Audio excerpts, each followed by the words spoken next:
Production.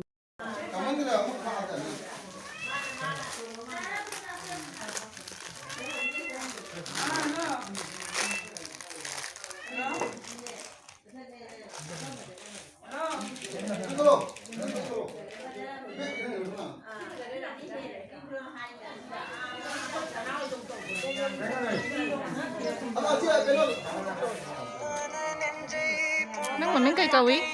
Hindi, nipas nga. Ni passing ha. Oh.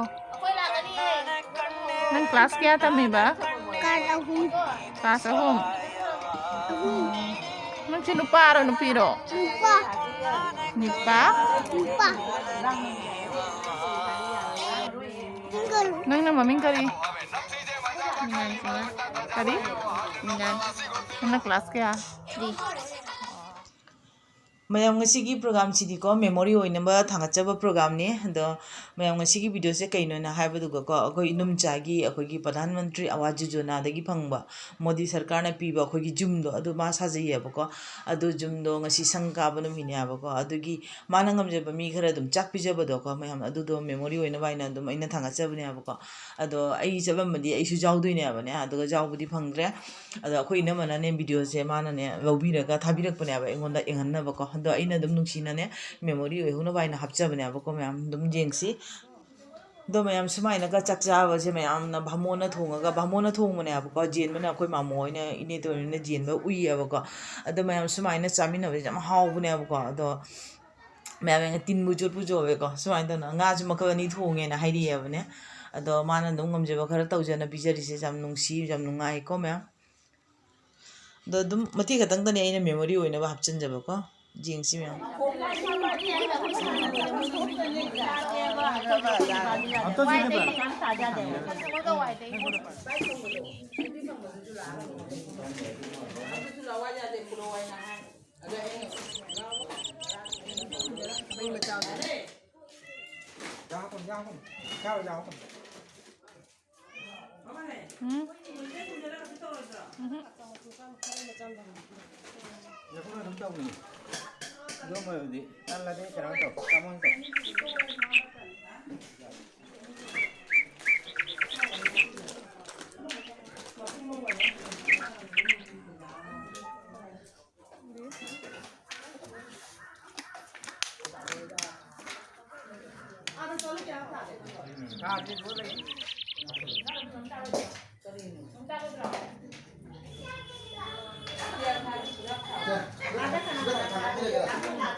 Kanana yung siya na.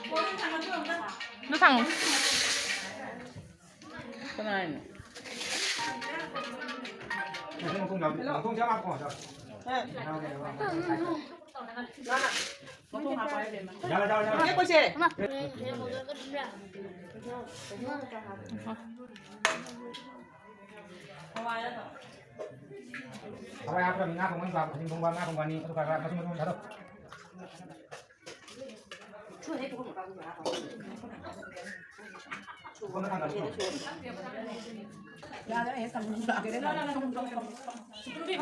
Doon may ganyan matamgo sunda lao.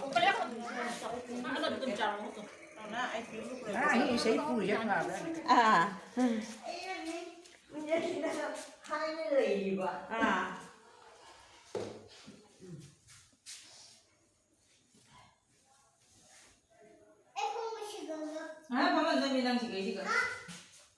Kam dada. Soal ba? Sabi jero di dia. Hindi ada tak